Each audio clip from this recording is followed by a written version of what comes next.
Francis Carlos Higgins was born in Philadelphia in 1867. He became a journalist and worked for the Philadelphia Public Ledger, the St. Paul Dispatch in Minneapolis. He was sent to Paris in 1889 as a special correspondent for the New York Press and Boston Daily Globe. In 1896, he became press representative for Non-Flammable Wood Company Limited, a company affiliated with Edward, the Prince of Wales. In 1897, he went on a special mission to Alfred, the Duke of Saxe-Coburg and Gotha, the second son of Queen Victoria. In 1898, he applied for a passport giving his address as St. Paul, Minnesota, and his occupation as journalist. During World War I, he was civilian yardmaster at the United States Engineer Depot at Kearney, New Jersey. His language skills got him transferred to the United States Department of State. The 1920 census gives his profession as U.S. government inspector. Higgins was a 32nd degree Scottish Rite Mason and past master of Ivanhoe Lodge 610 in New York City. He died in Manhattan on December 10, 1928, and is buried at Woodlawn Cemetery in Bronx, New York.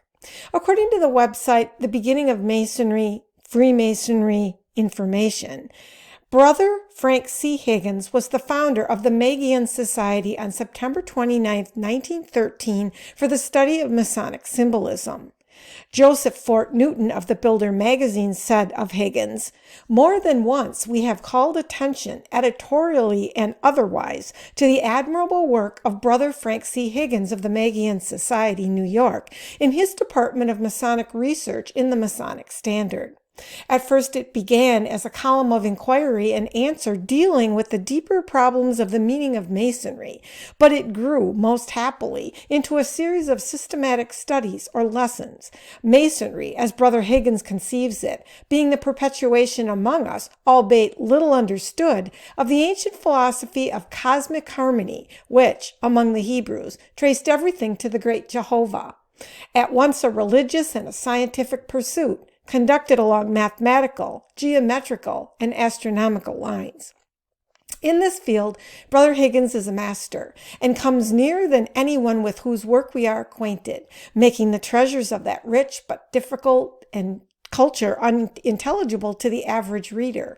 In order to call attention again to his researches and also to express the hope that they may be gathered into permanent form, we venture to reproduce two brief sections of his series of studies dealing with the meaning of initiation. This society keeps an open and responsive heart toward all its fellow workers, glad and grateful for anyone who toils to make our great and many-sided Masonry more intelligible and effective. In 1916, Higgins published a book called Hermetic Masonry.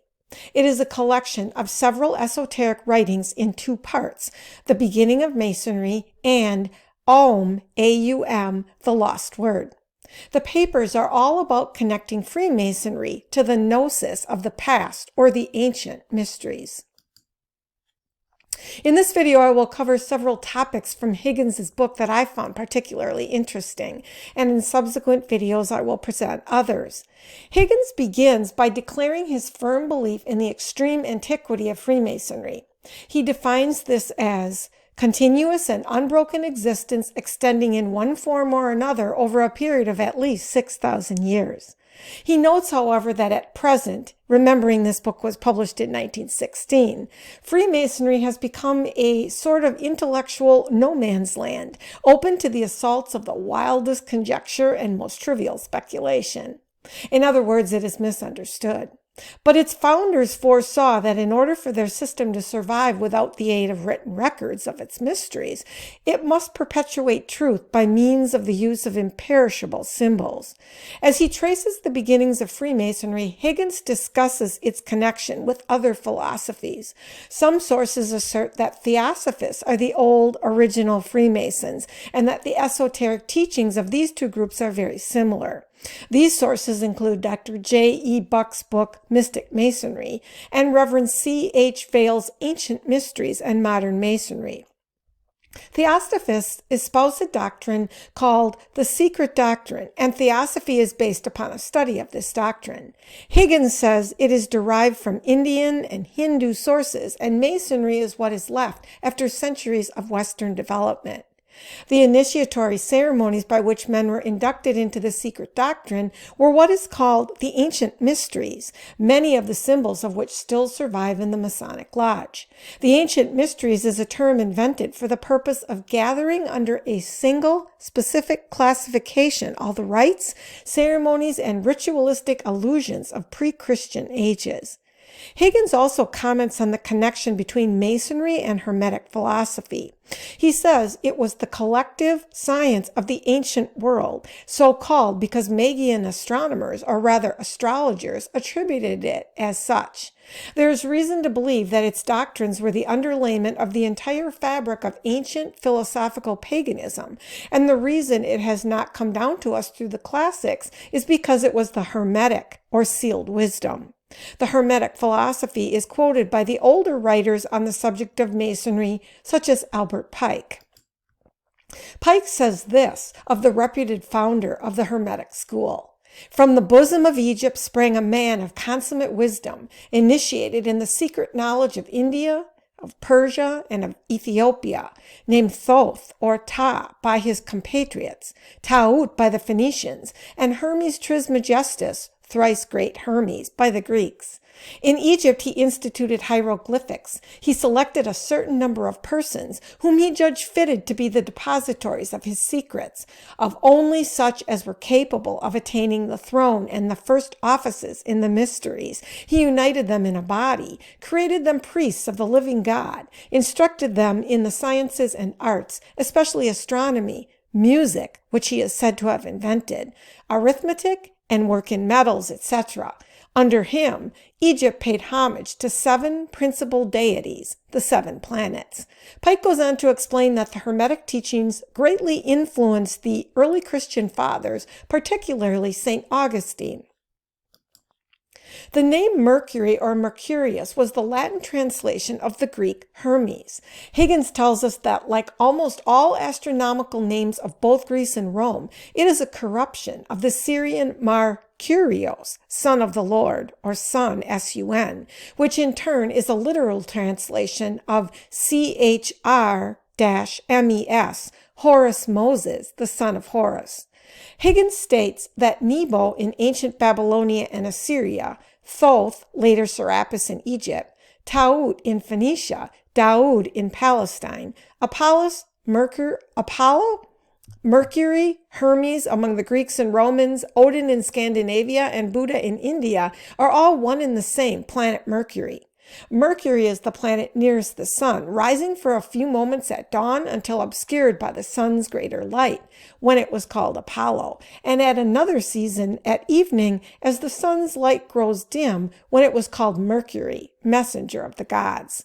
The important thing to remember, however, is to the initiate all these pagan deities were but the attributes, emanations, or perceptible qualities of the one God, no matter what the profane or uninitiated imagined them to be. Alchemy was a secret school of philosophy that taught the same truths as Masonry once taught, and the secret wisdom of the alchemists was developed from the ancient Hebrew Kabbalah.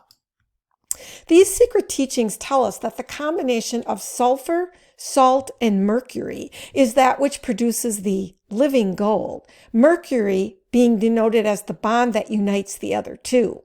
The alchemical signs for these 3 elements, or rather 4, for under the first, sulfur, was hidden fire, under the second, earth, and under 2 signs of mercury, air and water, were respectively the sun, moon, and the planet Mercury.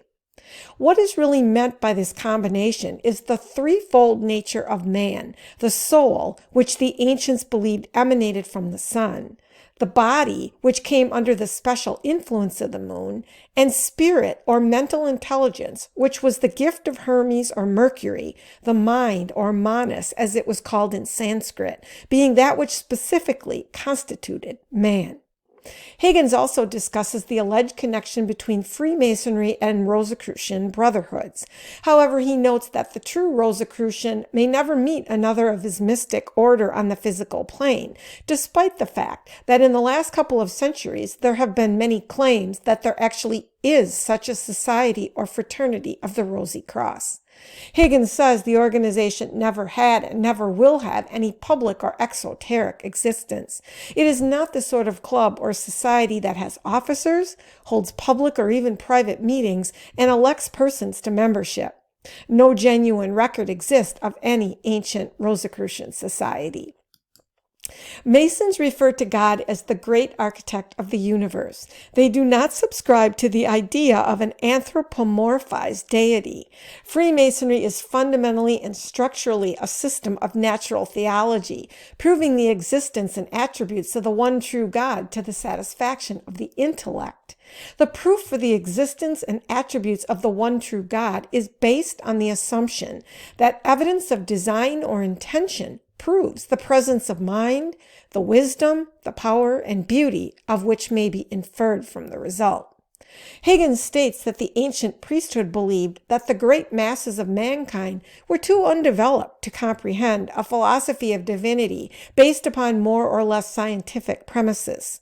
Because of this, they reserved special knowledge or esoteric meanings for the initiated and gave the masses an elaborate exoteric system.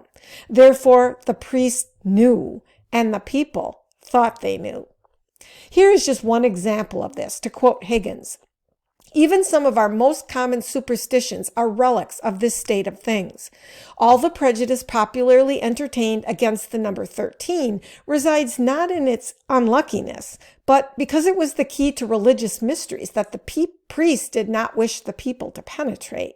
If a man started to run every time he encountered this number and would refuse to think of it for breaking his leg, the sacerdotal interests were safe. When the period approached that the average citizen knew more than the Hierophant of former years, he was not encouraged, but repressed, and instead of being admitted to the mysteries, was driven back with curses, so that the priestly caste might retain its ascendancy. In the book, Higgins writes about what he terms Masonry's real secret. He says it can be expressed in a few words. These are: the entire course of nature is manifested in cycles. Some of these are scientifically real. Others are but appearances based upon the presence and position of the observer upon the earth, away from which they have no true existence. For instance, there is no night except as we are temporarily on the shadow side of our globe during its diurnal rotation. There is this movement of the earth upon its axis, there is the annual revolution that we term the year, and there is the stupendous cycle called a precession of the equinoxes, which requires nearly 26,000 years for its accomplishment. There are relative velocities and courses of the planets, the axial revolution of the sun, their angles of inclination, the atomic weights of metals, the phenomena of light, color, crystallization, and gravitation. These can be technically expressed in no other way than in terms of mathematics and geometry. When the results are expressed in their simplest forms, the latter prove to be the same rudimentary geometrical figures that supply the structure of crystals, and all blend together into the marvelous triangle that caused Pythagoras to cry "Eureka" when its beauties burst upon him. Pythagoras studied philosophy among the Median Magi at Babylon. According to Higgins, the records state that he was a pupil of the Chaldeans. Among his transmitted sayings is the following: the monad is God and the good, which is the origin of the one and is itself intelligence. The monad is the beginning of everything. Unity is the principle of all things. Pythagoras was initiated into the Eleusinian mysteries in Greece, the mysteries of Isis in Egypt, and the Brahmanic mysteries at Elephanta and El-Ora in India, and learned the same truth in each of these places. The aporhita communicated to the epopt, i.e., the supreme secret disclosed to the highest initiate, was always the same, that there is but one God. Higgins comments that the ancient world reserved this truth only for initiates and publicly taught pantheism to the masses. The masses thus believed in a multiplicity of independent gods and goddesses. The theorems of the sacred geometry of the ancients is the branch underlying all Masonic symbolism. It was not intended for the purpose of teaching operative Masons how to make truly square corners, but for the glorious purpose of demonstrating the unity of God, the likeness of the human mind to the divine mind, the omnipotence and omnipresence of God, and the immortality of the soul. Higgins also discusses what he calls the 47th problem of Euclid. He says it was regarded by ancient mystics as a divinely appointed canon of universal harmony, to the fundamental mathematical truth of which might be traced most of the laws of symmetry and order which reign throughout the vast expanses of the cosmos. Higgins writes that the root of all that we call our visualized existence are forces that present uncompromising obedience to certain geometrical verities. He says that the hypotenuse of a right angle of 3 to 4 measures 5, and is one of the most perfect proofs of a predetermined plan. The resulting triangle of 3, 4, 5 is not the only example of such a correlation between exact quantities, but it is the simplest and most basic. Higgins says it calls attention to countless other remarkable factors to the cosmic whole, to which its intimate relationship may be demonstrated. The Egyptian philosophy of the 47th problem attributed the square of 3 to Osiris, the square of 4 to Isis, and the square of 5 to Horus.